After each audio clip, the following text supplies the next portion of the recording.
So let's dive in. Really, the three secrets of the diabetes reversal protocol.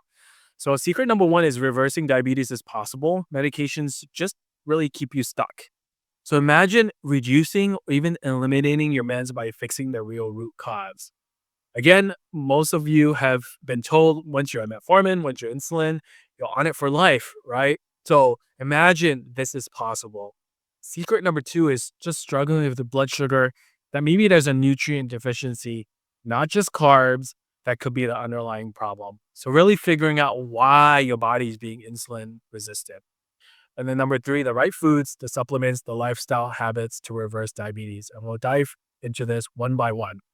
So let's first dive into secret number one, where diabetes is a lifelong condition and I'll always need to take medication, or taking metformin or insulin is enough to manage diabetes. But the truth is, diabetes is reversible when you address the root cause. So why don't medications work? They don't work because they don't fix insulin resistance, right? They just manage blood sugar levels by bringing it down temporarily. Kind of like to think of when I have to clean my house at home and to I'm in a hurry and I just stuff everything into the closet, right? It looks clean, but ultimately when I open that closet door, it's just gonna flood out and actually make things worse. And I haven't actually truly cleaned my house and got rid of things and done spring cleaning. And oftentimes, many medications actually cause more weight gain, making diabetes worse over time. You actually need higher doses or more medications as we go by as well. And so let's talk about Deborah. She's a 49-year-old. She has type 2 diabetes, high cholesterol, high blood pressure. She's been feeling tired. She's been peeing a lot, and she actually has been gaining weight.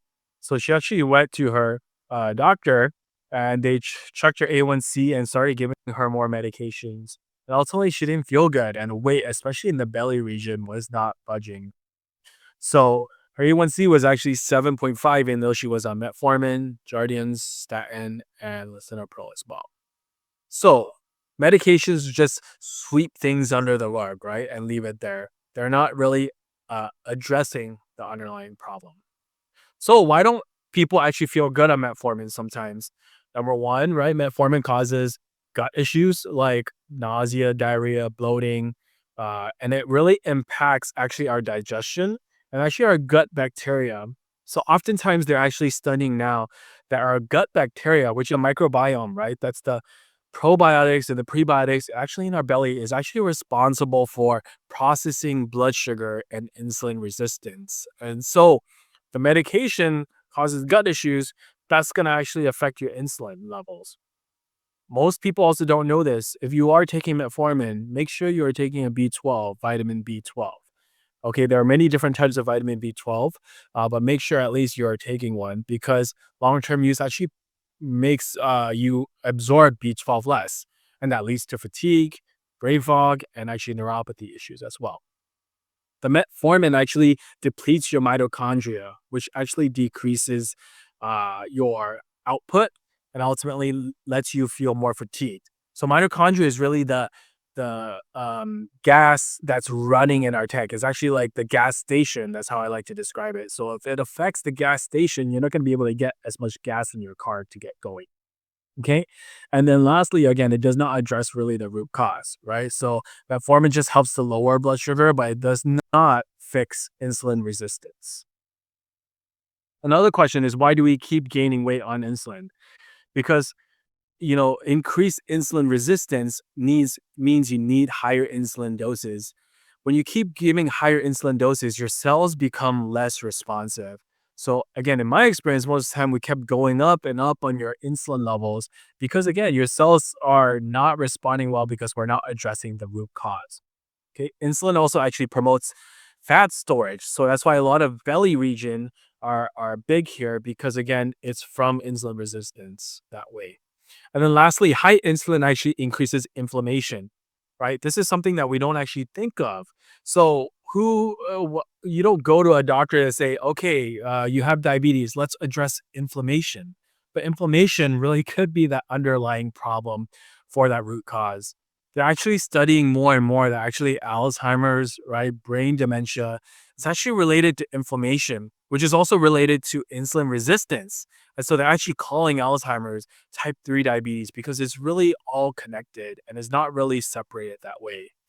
And so that's the other approach about conventional medicine actually is, it approaches the body where your body is segmented, right? You have your cardiologist, you have your endocrinologist, you have your OB or for your hormones. But that's not how the body works, right? The body works synergistically together. And so maybe it's really from the gut that could be affecting the insulin resistance. Maybe it's from inflammation. So again, really diving deeper into figuring out the why, that's really, really important. And so ultimately, when you figure out the why, then you can restore insulin resistance without needing to rely on medication, right? If you address the inflammation, if you address the metabolic dysfunction, then people who follow this approach often reduce, if not even eliminate, their medications. If all this protocol did was restore your body's ability to regulate blood sugar naturally without increasing medications, would it be worth it? Right? So who needs really these programs is ultimately type 2 diabetics who want to lower medications, pre-diabetics who don't want to get further along, like that was my case, those who have stubborn belly fat, those who have high blood sugar, fatigue, brain fog, right? And those who are looking for a naturally science-based solution. So again, we don't want to like sweep it under the rug, right? So that's secret number one. Secret number two, again, is we want to try to use testing to figure out the underlying problem. So managing blood sugar is more than just really avoiding sugar. Okay, there's other reasons why, and standard labs don't actually reveal why blood sugar is high. It just tells you that blood sugar is high, but it doesn't revolve why. And that's where organic acids testing, which I'm going to refer to as just OAT testing, okay, comes in. And so, has anyone actually heard of organic acids testing? If you guys have heard of organic acid testing, if you guys can actually put one in the chat. If not, I'd love to know so I can determine how much in depth I'll actually have to go into here. So, organic acid testing is actually a urine test. It's a functional test. It's not normally covered by insurance, and it really looks at 70 markers of metabolic function. What it gives insight to is really nutritional deficiencies. So I'm going to give an example of that. Gut health, like what I talked about before, the gut is so important. Tells us how much toxins you have in your body, how much oxidative stress in terms of inflammation as well. It also tells us how much your mitochondrial is functioning. So again, that's the gas station that's actually in your body.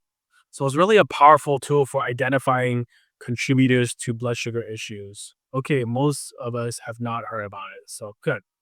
So this is actually one of a test result where it tells us again actually what vitamin levels you're low in. So there's no guesswork, right? I don't want to guess and say, hey, try take this supplement, try this, try that. We want to actually know what your body's deficient in.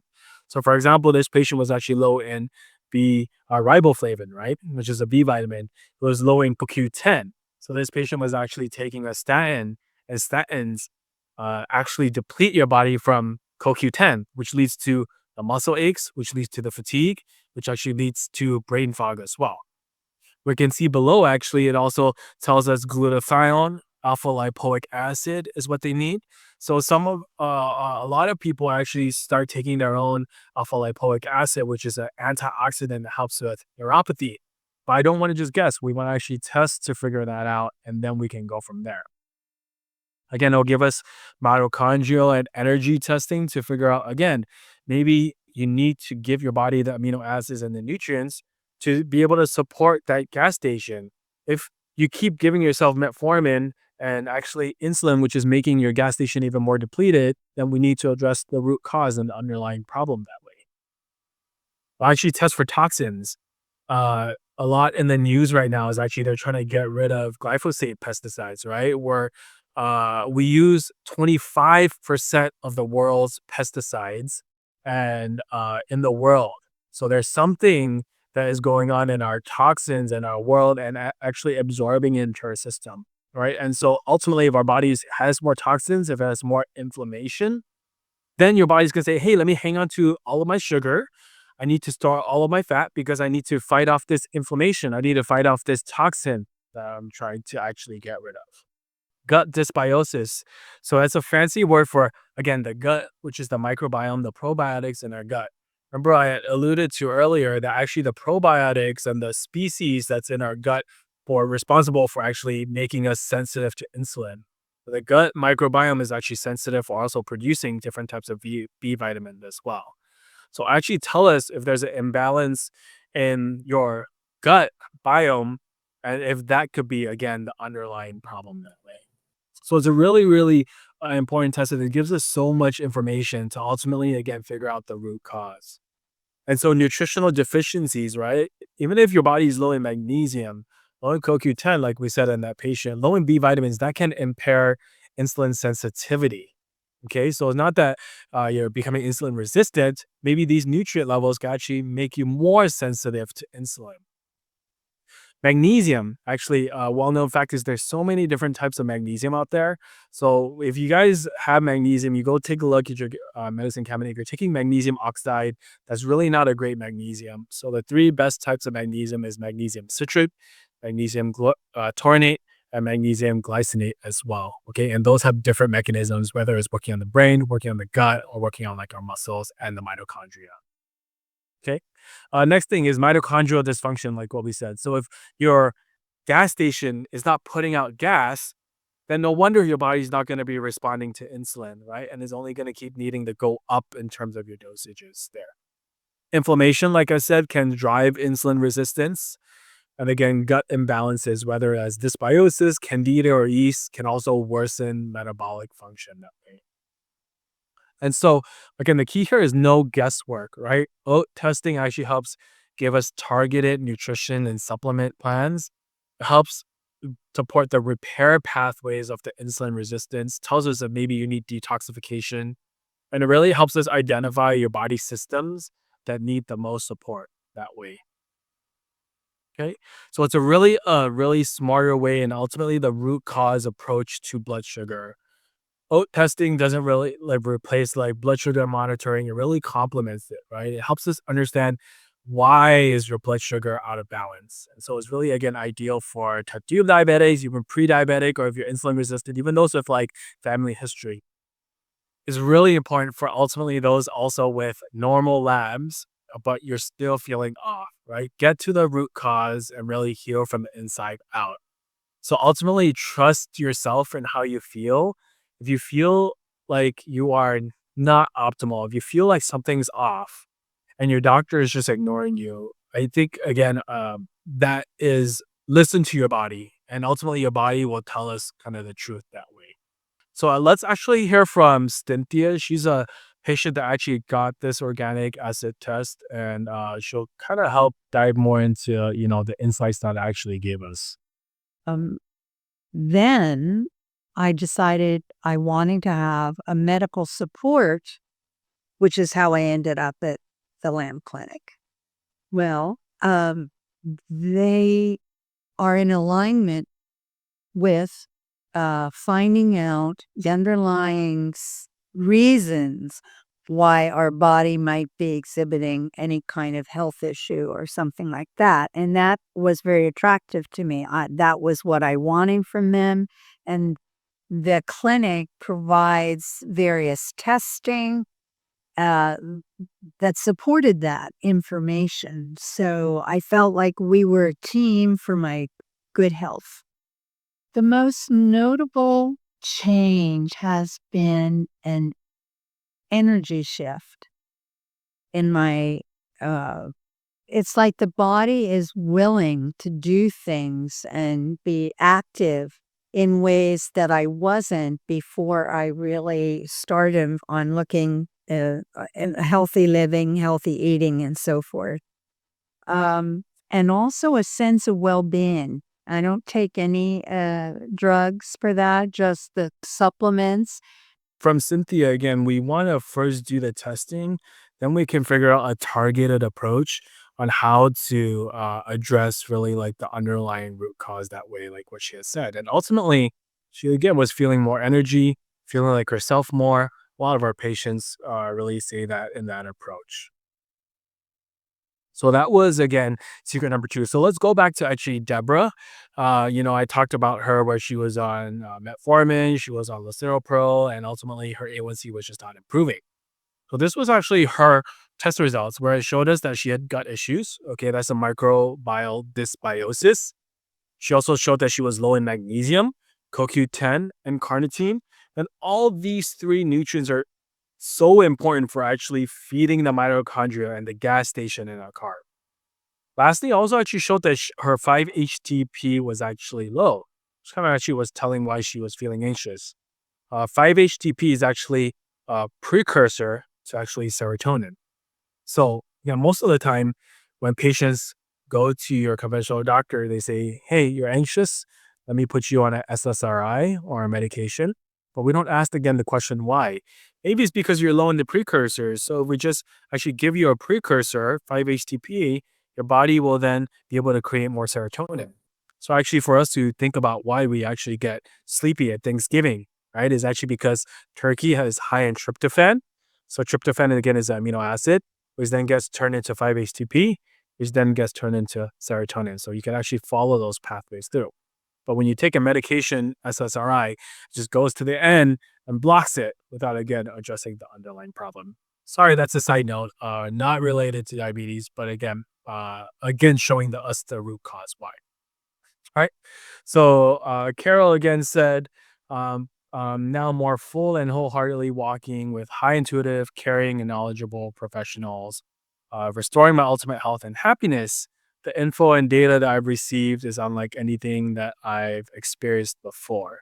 And they have all really contributed to my current health issues. Profound and the most humbling gift. Okay. So, secret number three is how to eat supplements and also move natural diabetes reversal. And so, diet changes, lifestyle, nutrients, and medications. We're going to try to get through that.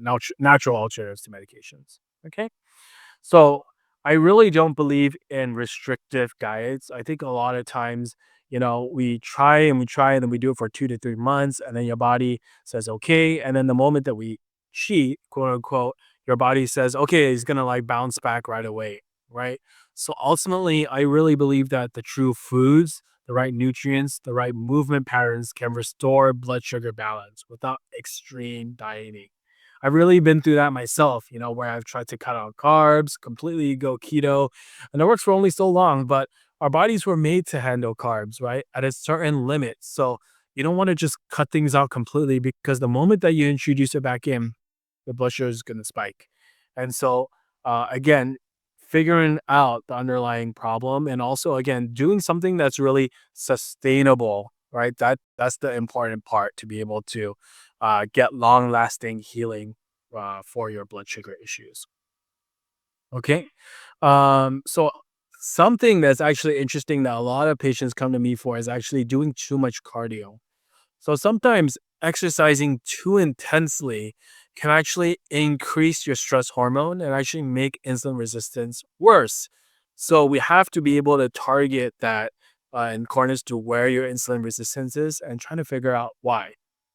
Oftentimes, again, we are seeing more and more diabetics and increased A1C in people who have a low BMI. So again, it's not just related to weight. What is really the underlying problem that's affecting your metabolism and insulin resistance as well, right? A lot of times we're in this where we just say, okay, let me try this supplement or let me try this supplement, right? Let me try berberine or let me try alpha lipoic acid. Again, we want to do the testing and to figure out really what the right supplement is, the right dosages, the right delivery method, and whether it's the right timing to address things, right? There's no point in introducing nutrients in if you're not absorbing well, if your gut's not working well. So we want to figure out the timing. We need to come up with a plan on doing things in the right steps. So most plans fail because they only focus on one part of the puzzle. And so you want to really take a look at the whole full picture, right? No guesswork, but really walking you through each step of the way. So, what foods should you actually eat? Nutrient dense, anti inflammatory foods, right? That really helps to stabilize blood sugar. So, it's really not just about avoiding carbs. I talked about berberine, chromium, and magnesium. Those can help in combination to enhance insulin sensitivity. And then ultimately, exercise smarter, not harder. So short strength workouts improve blood sugar control, really better than long cardio sessions. High intensity interval training is also very good, but has to be done appropriately as well because again, you don't want to stress out your body too much in that approach. And so if all of this protocol really gave you as a kind of a step-by-step process, so you never really have to struggle alone again, right? Would that really be worth it in your approach that way? And so really the root causes of insulin resistance is high carb, processed food diet. So that's really excess refined carbs and sugars that really spike our insulin levels, right? So that's white bread, white rice, right? Pasta, noodles, right? I love those things, but if it's excessively refined, then it really spikes it up. So if you can even from tonight onwards just stick to complex like brown rice, whole wheat pasta, that will tremendously already affect your blood sugar by a lot. Okay, chronic stress and cortisol actually worsens insulin resistance. And for those that have actually worn continuous glucose monitors before, we actually see that actually sometimes blood sugar spikes around that 2 to actually 4 or 5 a.m. and then dawn phenomenon. That's because actually that's when your cortisol is actually the highest. So oftentimes you also wake up in the middle of the night. That's related to cortisol as well as blood sugar, right? That 2, 3 a.m. and it's really hard back to fall asleep. And again, when you have sleep issues, then that actually decreases insulin sensitivity. Toxins and gut health imbalances can contribute as well as nutritional deficiencies. Okay. Inflammation can cause it. Hormone imbalances such as low testosterone, low estrogen or low progesterone in females. Thyroid dysfunction can also be an underlying root cause. And then mitochondrial dysfunction, poor energy, right? If you have low energy, you're not going to be burning that fat. Your body's going to want to store it because you're preparing really for the winter that's coming and your body's entering into hibernation mode.